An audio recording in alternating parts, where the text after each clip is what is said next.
नमस्कार साथियों। तो जैसा कि हम वेक्टर अलजेब्रा पढ़ रहे थे, तो इसी सीरीज़ को आगे बढ़ाते हुए हम आज पढ़ते हैं दो सदिशों का सदिश गुणन। हम स्केलर प्रोडक्ट सदिश गुणन तो पढ़ चुके हैं। अब सदिश गुणन पढ़ते हैं। स्केलर प्रोडक्ट के हमने क्वेश्चन भी कर लिए हैं, प्रीवियस ईयर क्वेश्चंस भी कुछ देख लिए हैं और आगे भी करेंगे। तो शुरू करते हैं अब वेक्टर प्रोडक्ट दो सदिशों का सदिश गुणन। दो सदिश ए सदिश तथा बी सदिश का सदिश गुणन ए सदिश क्रॉस बी सदिश भी एक सदिश होता है जिसका परिमाण mod of A cross B is equal to A B sine theta mod of B into sine theta होता है। अगर इसके साथ एन कैप लग जाता तो ये मॉड हट जाता है, ए क्रॉस बी हो जाता वो, जहाँ 0 से पाई के बीच में होता है थीटा। ये मैं आपको पहले भी समझा चुका हूँ, 0 से पाई के बीच में ही क्यों लेते हैं, छोटा कोण क्यों लेते हैं। सदिश ए सदिश बी सदिश के मध्य का कोण है, ठीक है, एवं जिसकी दिशा दक्षिण हस्त नियम से ए सदिश तथा बी सदिश दोनों के लंबवत होती है।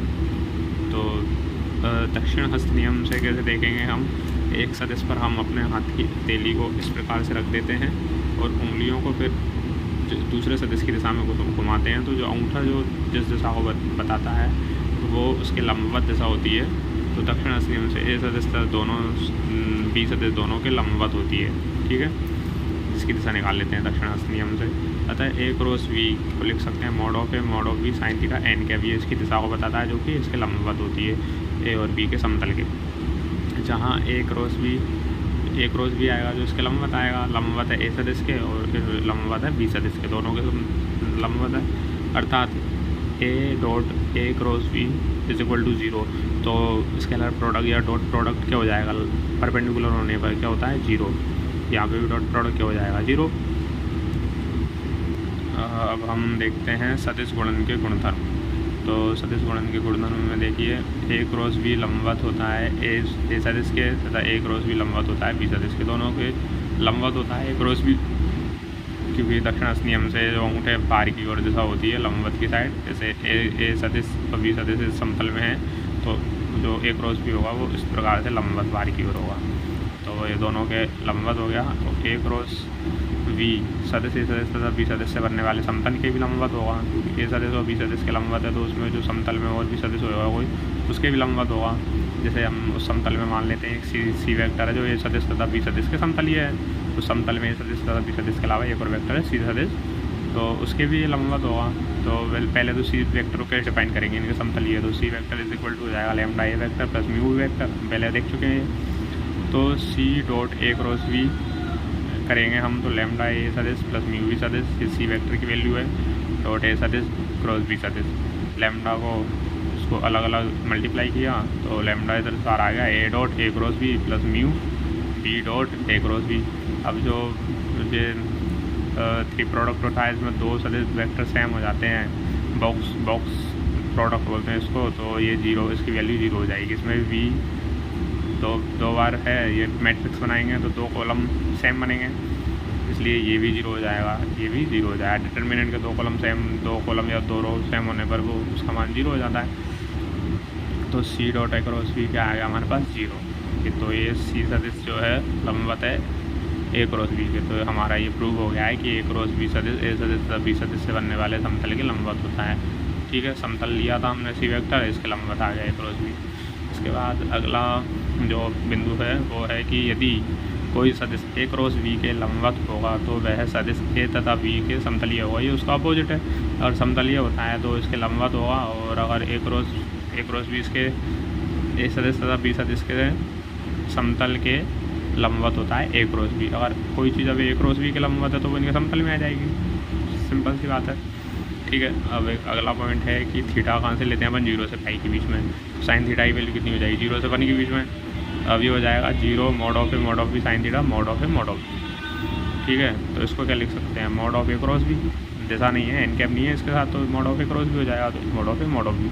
अतः अब हम यहाँ से 3 पॉइंट निकाल सकते हैं कि इसका जो अधिकतम मान आएगा कितना आएगा, मॉड ऑफ बी वो कब आएगा, साइन थीटा की अधिकतम वैल्यू कब होगी, जब वो परपेंडिकुलर होगा 90 डिग्री पे, ठीक है। और न्यूनतम मान 0 आएगा, वो कब आएगा, जब थीटा कितना होगा 0 या पाई, तो 0 होने पर साइन 0 तो ये संरेखी होने पर, ठीक है। तो हो जाएगा mod of A cross B का अधिकतम मान, मॉड ऑफ बी होता है जब ए तथा बी लंबवत सदिश हो, ठीक है, परपेंडिकुलर होगा तो ये अधिकतम माना जाएगा क्योंकि साइन 90 हो जाएगा। और mod of A cross B का न्यूनतम मान 0 होता है जब ए सदिश तथा बी सदिश संरेखीय सदिश हों, ठीक है। दो सदिश ए तथा बी सदिश संरेखीय होंगे यदि और केवल यदि ए क्रॉस बी का मान 0 होगा। ओके, अगर न्यूनतम मान 0 होता है जब संरेखीय हो, संरेखीय कब होंगे तो साइन 0 हो जाएगा। तो 0 होने पर ए क्रॉस बी कितना हो जाएगा, A B sine theta, sine 0 0, तो ए क्रॉस बी हो जाएगा 0 वेक्टर।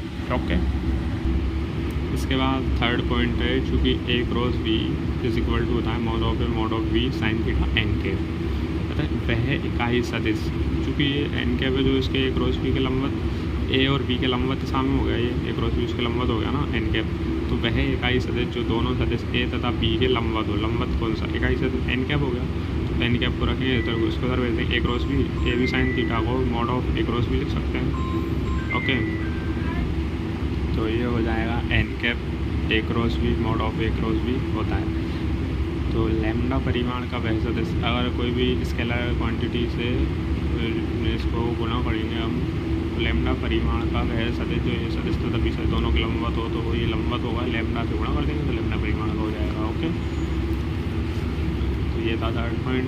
अब फोर्थ है हमारे पास mod of A cross B is equal to होता है मॉड ऑफ बी क्रॉस ए।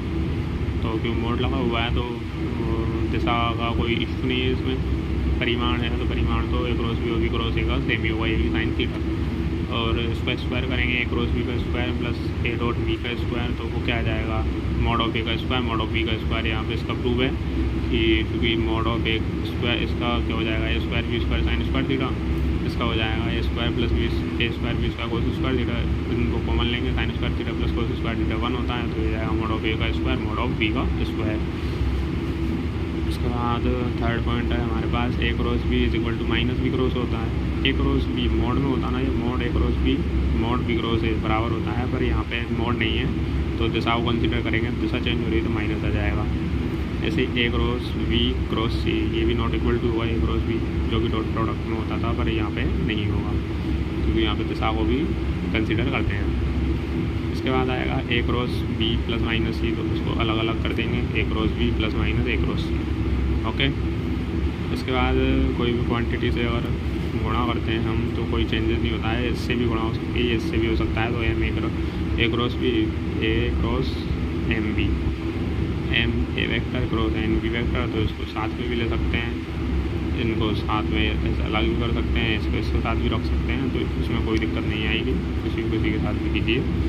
और सेम वेक्टर का सेम वेक्टर के साथ क्रॉस प्रोडक्ट 0 होता है, क्योंकि जिस साइन थीटा की वैल्यू 0 हो जाएगी, 0 वेक्टर संरेखीय होगा ना, आई कैप क्रॉस आई कैप 0, जे कैप क्रॉस जे कैप 0, के कैप क्रॉस के कैप 0, लेकिन आई कैप क्रॉस जे कैप के कैप होता है, इससे समझिए आई जे तो ये के हो जाएगा, के आई जे के आई हो जाएगा, के क्रॉस आई जो हो जाएगा। अगर इसको एंटी क्लॉकवाइज लेंगे हम तो आई क्रॉस के तो माइनस जे आएगा, दिशा परिवर्तन होने पे चिन्ह परिवर्तन हो जाएगा, तो आई क्रॉस जे क्या हो जाएगा के कैप, जे क्रॉस के क्या हो जाएगा आई कैप, के क्रॉस आई क्या हो जाएगा जे कैप। अगर आई क्रॉस के लेंगे तो माइनस जे कैप, के क्रॉस जे लेंगे तो आई कैप, अगर इधर उल्टा उल्टा गुणा करेंगे तो दिशा परिवर्तन होने पर माइनस आ जाएगा। इसके बाद आता है अगला है, यदि ए सदिश is equal to A one I cap plus A two J cap plus ए3 के कैप तथा बी सदिश is equal to b1 I cap plus b2 J cap plus b3 K cap हो, तो ए क्रॉस बी को क्या लिख सकते हैं हम, आई जे के a1 a2 a3 b1 b2 b3 इस डिटर्मिनेंट के रूप में लिख सकते हैं। ये कैसे आता है, तो ये देखिए ए क्रॉस बी को क्या लिखेंगे, ये ए सदिश की वैल्यू क्रॉस बी सदिश की वैल्यू, इसको हम गुणा करेंगे तो a1 I cap into b1 I cap 0 हो जाएगा, तो a1 b2 आई और जे क्या हो जाएगा के कैप, ऐसे a1 b3 सॉरी कहाँ गया a1 यहाँ पे आएगा b3, ये हो जाएगा अपने पास b3। ओके, तो आप खुद से गुणा करके देखिए तो समझ में आ जाएगा, a1 b3 आई और के क्या हो जाएगा माइनस है, तो यह जाएगा माइनस a1 b3 जे क्या, ठीक है। इसको करेंगे ऐसे करके इस पूरी समीकरण को हम प्राप्त करेंगे। ए क्रॉस बी क्या हो जाएगा, हम यहाँ से आई कैप को ढूंढते हैं, आई कैप और ये आई कैप, तो आई कैप कॉमन आएगा तो a2 b3 minus a3 b2 आई कैप, जैसे a3 b1 minus a1 b3 जे cap, a1 b2 minus a2 b1 के कैप, आई जे और के। तो ये हम देखते हैं कि ये डिटर्मिनेंट का फॉर्म बन गया। अगर इसको खोलेंगे हम तो यही प्राप्त होगा हमें। तो ये हम इससे समझ सकते हैं कि ए क्रॉस बी को डिटर्मिनेंट के रूप में लिखा जा सकता है। इसके बाद जो 6th रूल है हमारे पास वो है कि A cross B is equal to A cross C है। तो या तो ए बराबर 0 होना चाहिए, ये दोनों बराबर है तो ए बराबर 0 होगा, या बी बराबर सी होगा, या जो ए समानांतर होगा बी माइनस सी के। अब ये जो हमारे पास रिजल्ट प्राप्त हुआ है ये याद रखना है, और वैसे अगर इसका प्रूफ देख लेंगे तो हम वैसे ही आपको समझ में आ जाएगा, क्योंकि A cross B is equal to A cross C दिया है।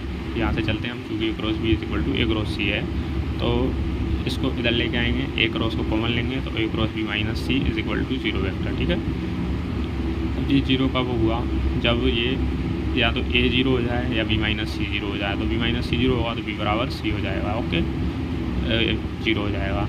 या थर्ड कंडीशन क्या होती है क्रॉस प्रोडक्ट में, जब ये दोनों संरेखीय समानांतर होंगे तो उनके बीच का कोण क्या होगा 0, तो क्या हो जाएगा ये समानांतर बी माइनस सी, साइन 0 की वैल्यू 0 प्राप्त हो जाएगी।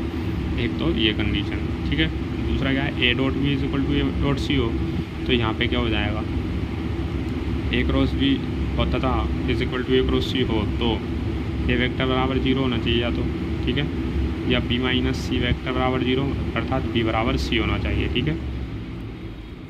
सेकंड कंडीशन जो अप्लाई नहीं होगी वो है कि ए इसमें से कॉमन लेंगे ए वेक्टर को B minus C, A dot B minus C और A cross B minus C दोनों एक साथ 0 नहीं हो सकते, क्योंकि दोनों या तो समानांतर होंगे या परपेंडिकुलर होंगे। दोनों कंडीशन नहीं होंगी कि समानांतर भी हो जाए परपेंडिकुलर भी हो जाए, इसलिए ये थर्ड कंडीशन हट जाएगी।